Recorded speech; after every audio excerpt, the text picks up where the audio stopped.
Kayla at the Rosie Renegade, your favorite source for allergen-friendly travel tips. So today we're actually in Miami, Florida, with my girl Madisyn. So today we're going to be talking about our time when we went to Paris, France, a couple of years ago. So back then I wasn't actually gluten-free yet, but Madisyn was. So we're going to learn a little bit about like how it was for her, what did she eat, how did she think about it, for the city that is just filled with bread, basically. So Madisyn, tell me a little bit about yourself, or like where are you from, where do you live now, how long have you been gluten-free, anything. So I was born in Oklahoma, but spent most of my life in a small town in Missouri. I found out that I was gluten-free in middle school, and I kid you not, I literally found out I had been doing a series of tests trying to figure out what was wrong. I had stomach issues, low energy, like just different things going on that were concerning. And I was in Oklahoma visiting my family, eating a bowl of ramen noodles when my mom called me and she told me I tested positive for celiac, and I was like, what? What's celiac? She was like, you can't eat gluten, which I didn't know what gluten was. That meant? Like, yeah, so I was like, just like piling in my ramen noodles. The last ramen noodles I've ever had, like the packets, But that was not packets. quality gluten, like anyway. I was fine to let it go, but that was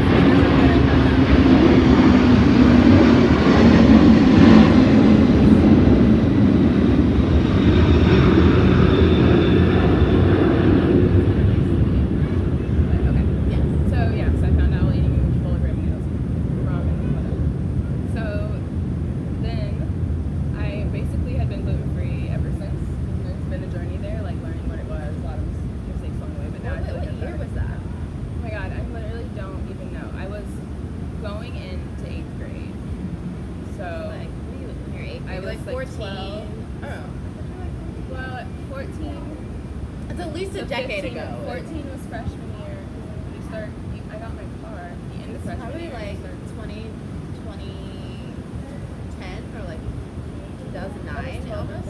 13. So over 10 before years ago. gluten-free was like a thing. Absolutely not a thing at all. And the stuff that was labeled gluten-free was so nasty. Me and my mom used to be like, we'd get stuff and we'd be like, okay, who's gonna try it first? I remember like my mom would buy stuff because my mom is gluten-free, and I think she found out around that same time because I think I was probably 13, 14 when I found out she was gluten-free. Okay, yeah. And like, the stuff that you ate back then was nasty. The breads were nasty. The breads, oh my god, the breads were like, I don't even imagine like eating a dish sponge. That's like kind of what it tasted like. It was so gross. And you could absorb, like you could use that shit to clean your whole kitchen. They were so dense. And you were like, just burn it, like toast it till it's burnt, and then it might be. Put some jam on that Yeah. shit. I mean, and we'll see how it goes. No, that's funny. Yeah. But like, it's totally a different time. Like me finding out I'm gluten-free now, it's a completely different experience than when you found out. Like, they didn't even probably know celiac wasn't that popular yet. It wasn't like a full thing. Like, it's not even a question. No, it wasn't. I mean, it's now. I mean, thankfully, so there's like, it's a good thing that it's more popular now. I mean, I don't know the exact percentage, but like, a lot of people have celiac. It's I not, was gonna say it's like in the millions of like so our it's- country. Exactly. It's not like this completely rare thing. So Some it's people nice don't know that they accommodate. have it. A lot of people don't know, yeah. So it's really nice that they have accommodations now, but there also is definitely a rise, like, and this was more so I feel like 5 years ago, there was like a rise in like the fad, like the paleo diets, gluten-free diets, like all of this, and just doing gluten-free for diet purposes, which is like 100% non-effective if you're just going to eat a bunch of gluten-free crap, which is actually a lot of it's times really worse bad. for you, because they use fillers to try to get the texture right, and like even things that aren't A lot of necessarily bad additives. for you, but like they're more higher in calories. So like almond flour, coconut flour, like those things have higher calorie contents because they're made out of more nutrient dense, calorie dense foods. So that is like was annoying because whenever you go to restaurants, you'd say like I'm gluten free. They think it was They just just think it was for fun or like for some diet. And a lot of stuff. But they don't take it seriously, knowing that like it really needs to be right. Like I say, a lot of restaurants nowadays will be like, we will tolerate for intolerances, not allergies. Yeah. And so like when you tell them it's like, no, I'm allergic, they're like, whoa, bitch, we could just like. Yeah. Oh my God. The worst is like when you go out to eat and you say this happened literally. I feel like this happened with us. This when we were like in Miami. it's like kind of bless my soul. Like, but it's like I say, you know, hey, I'm gluten free. Like, what are your options? You can't eat anything here. Like, they like freak out, and I'm Yes. like, I can't have like a baked potato with nothing on it, Yes. or I can't have like give me I'm a like, I know side you of green guys, beans. but like I know you have something. Yes, So, I hate that's the absolute worst. Like, we cannot serve you. Like, and that's crazy. Well, like, and like now, kind of going into like Paris, like, tell me, like, what were the things that you ate there? Like, did you feel like you had enough food options? Like, were they like that, like shutting you down? Like, bread is everywhere. Like, no, Yeah. cross contamination is gonna happen. Like, how did you feel about that? well, I do remember one place we went to where I said I was gluten free, and they just told me that's not a thing. No, you can eat it here. Like, that's an American thing. Like, I mean, maybe I have no Intolerances, idea. probably not allergies. Yeah, I wasn't willing to chance it, but like, I wish that was true. I mean, if they someone could give me some like, some real scientific proof, I would love to go indulge in some pasta or whatever. But no, I feel like they had good options. So, well, okay, so I'll preface it with the fact that we didn't even really like the food. So it wasn't like I'm not gonna rave about anything. I think the omelets, we had a lot of omelets. Everyone. I had a lot of salads there. I had really good cheese. I will say the cheese was delicious. There was like this goat cheese salad I got that was delicious. We drank a lot of wine.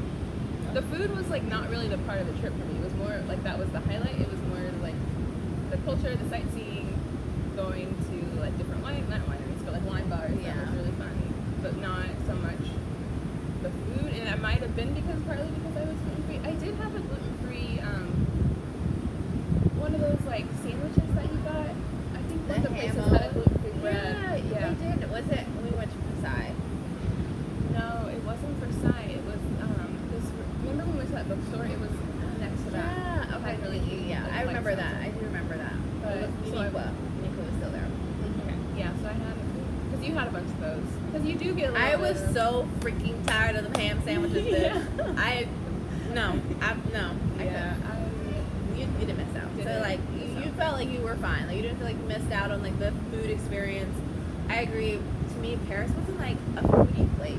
They only had like the same menus everywhere. Like that might be your thing. Like I even like honestly stuck to the same. So like there was one place that I could have curry, and I should have known better. It was not like a Indian or like a Thai restaurant or anything like that. I think everyone else got like probably some kind of ham and like basic cheese. I remember it was the first day. Yeah, it was the first day you got the curry, and me and you had like a sandwich and like fries or something. Yeah, it was a great curry. But I had something to eat. Like I could feed myself. So you had something to eat. Okay. So I mean, I always had options. Sometimes it's like that. Like I mean, and I understand now. Like sometimes like I just need something of substance. It ain't got to be great. It ain't got to be perfect. But I'm hungry. Yeah, for sure. And like it's interesting too because like the social aspect of it, like most of the restaurants and eating out and stuff, it's for social. Like, it's for socialize, hang out, have a good time, and you want like a good vibe, good ambiance. And sometimes like that's what you care about, and then you just like eat something real to get through. Yeah, to like just be able to still experience it and have a good time. And like that's something a lot of people who don't have an allergy don't understand because they're like, how are you? And it does suck because you're gonna spend just as much money on some shit that's just not good to hang. Just to be but like yeah, but you want to. It's important to still have social life, and I feel like with allergies or people who do have really strict diets, they miss out on that, and they confine themselves to their homes or places that they're used to going because they don't know what to eat or they don't want to branch out. And like I think it's important to just suck it up, get a fucking salad, and be done. I agree. Yeah, I mean, it's because you're gonna have fun and like you're gonna enjoy the memory. You're not gonna remember the meal. You're gonna remember the good times that you and your friends had over the conversation. Like the food wasn't good in Paris to me. I don't remember that. Like I don't either. Until we started like reminiscing and thinking about it. I'm never like looking back on my trip and be like, oh, the food was good. Yeah, or the food was great. It's actually funny like how much we really don't pay attention to the food. Like what it tastes like. And not just people with allergies. Like I ask one of my favorite questions to ask people is like, what's your favorite restaurant or like what's your favorite meal? It's like no one can ever remember, and like no one can ever. Like I mean, some people probably can, but it's rare that someone really has like a pinpointed like this is what I had here and this was so great. But you more remember like the conversation, the vibe, like certain memories that are associated with that night that are not the food, like outside of just the food. So it's really not in the grand scheme of things. It's not that big of a deal. It's better to be healthy and still have a good time and be out. I've And lost so alcohol much is gluten free.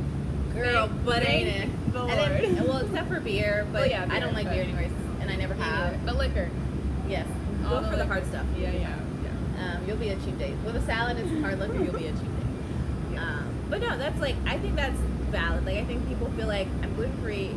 Paris is not for me. Like, Italy's not for me. Like, you will find something that works. Like, I have a lot of other allergies. Like, I'm allergic to nuts. I'm allergic to other shellfish. Like, there's other things that exclude me from wanting to go somewhere. But like, I'm not gonna let that stop me. No, I'm gonna go anywhere I want to go.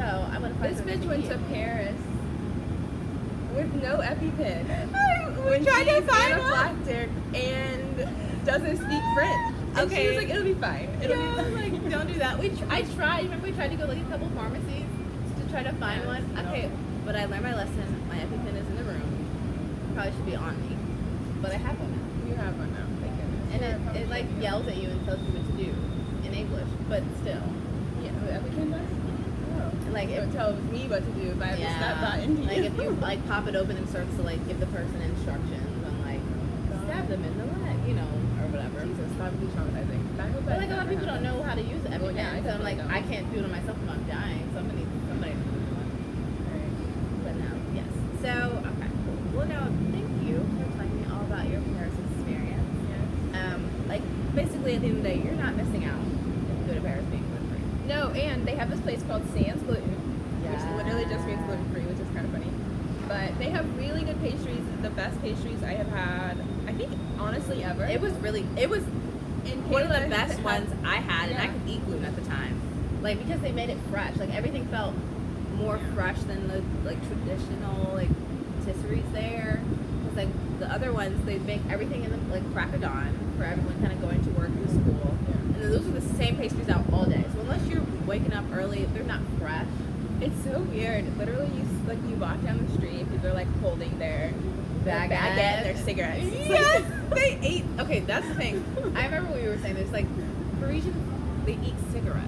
They don't eat food. No, it's the wildest thing.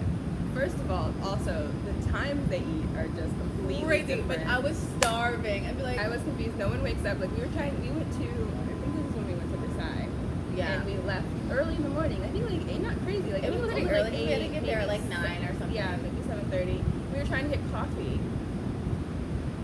Everything was closed. Like, and McDonald's doesn't open at 8 a.m. to get coffee. What? All right. Well, we'll wrap this thing on. Yeah, up Sans soon. Gluten was good. So, okay, we'll say you're gonna sacrifice a lot. It's not that deep, but like we already talked about this. You're not gonna like your food at a lot of places. Sometimes you just get something basic. Sometimes you can still have. I mean, so much of food is gluten free, man.